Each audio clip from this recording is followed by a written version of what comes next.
नमस्कार, मी अक्षता. स्वागत आहे तुमचं अक्षताज रेसिपी मध्ये. आज मी घेऊन आले आहे एकदम झटपट आणि टेस्टी शिमला मिरचीची सुकी भाजी. असं होतं ना, सकाळी टिफिन बनवताना वेळ कमी असतो तेव्हा अशा सोप्या आणि पटकन बनणाऱ्या भाज्या अगदी कामाला येतात. कमी साहित्य, कमी वेळ आणि जबरदस्त चव. चला तर मग आपण रेसिपीला सुरुवात करूयात. साहित्य पाहून घेऊयात. इथे मी 3 शिमला मिरची घेतलेल्या आहेत. याला अशा उभ्या पातळ स्लाइस मध्ये मी कट करून घेतलेला आहे. तुम्ही हव्या त्या साइज मध्ये कट करून घेऊ शकता. एक कांदा बारीक कापून घेतलेला आहे. एक टोमॅटो बारीक कापून घेतलेला आहे आणि 6-7 लसूण पाकळ्या मी इथे ठेचून घेतलेल्या आहेत. आणि फोडणीसाठी तेल व मोहरी मी वापरणार आहे. सर्वप्रथम एका कढईमध्ये कढई गरम झाल्यानंतर तेल टाकून घेऊयात.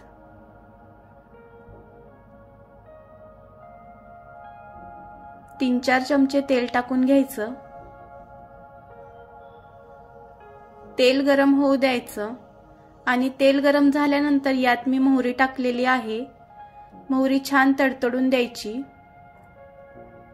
हे बघा, मोहरी आपली तडतडत आहे. मोहरी तडतडल्यानंतर यामध्ये कांदा टाकायचा आणि कांदा छान परतून घ्यायचा. कांदा तेलामध्ये व्यवस्थित परतायचा म्हणजे भाजीला छान चव येते. अगदी जास्तही करपून नाही टाकायचा, असं लालसर रंग येईपर्यंत परतून घ्यायचा.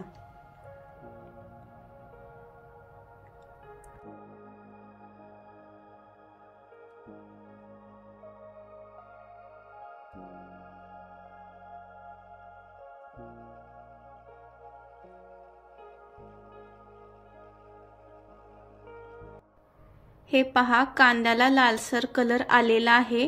आता मी यामध्ये ठेचून घेतलेला लसूण टाकत आहे. याला 1 मिनिट परतून घ्यायचं.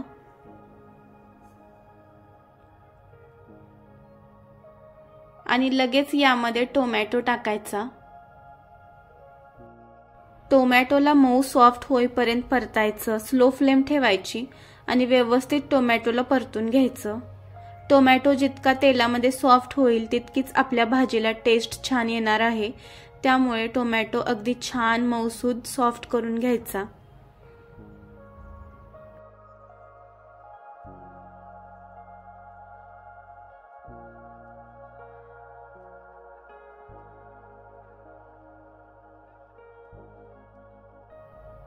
एक 2 मिनिटांनंतर यामध्ये मी हळद टाकलेली आहे. मिक्स करून घेऊयात.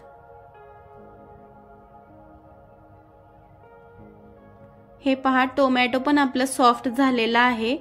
आता यामध्ये कट केलेली शिमला मिरची टाकलेली आहे. व्यवस्थित मिक्स करून घ्यायचं.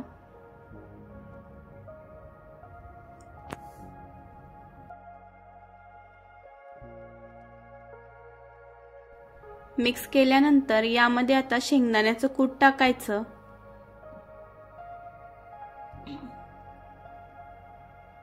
साधारण 3 चमचे यामध्ये मी शेंगदाणा कूट टाकलेला आहे. खूप बारीक कूट नाही टाकायचं, थोडंसं मोठाड टाकायचं. आणि 1 मोठा चमचा मी यामध्ये लाल मिरची पावडर टाकलेली आहे. मिक्स करून घेऊयात.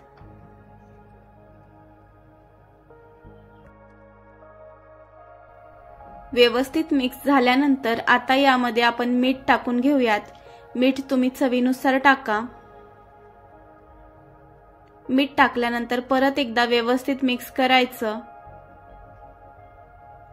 आणि याला पाणी न टाकता आपल्याला ही भाजी वाफेवर शिजवून घ्यायची आहे. झाकण ठेवून 6 ते 7 मिनिटे स्लो फ्लेम वरती भाजीला आपण शिजवून घेऊयात. हे बघा, साधारण 7 मिनिटे झालेली आहेत आणि आपली भाजी इथे शिजत आलेली आहे. आता आपल्याला फक्त 2 मिनिटे आणखीन भाजी शिजवून घ्यायची आहे. यावरती मी कोथिंबीर टाकून घेत आहे. कोथिंबीर टाकल्यानंतर भाजीला एकदा मिक्स करून घेऊया.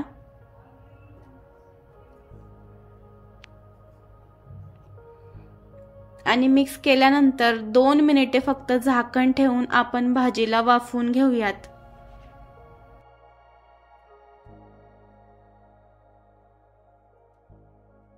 2 मिनिटांनंतर आता मी झाकण उघडून घेत आहे। तुम्हाला चेक करून दाखवते भाजी शिजली की नाही ते।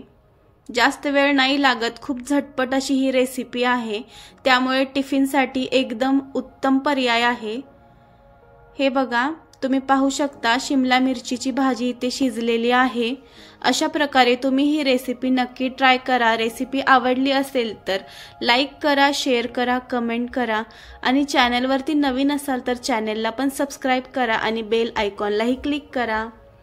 पुन्हा भेटूया नवीन रेसिपी सोबत, तोपर्यंत धन्यवाद। व्हिडिओ पूर्ण पाहिल्याबद्दल तुमचे खूप खूप आभार।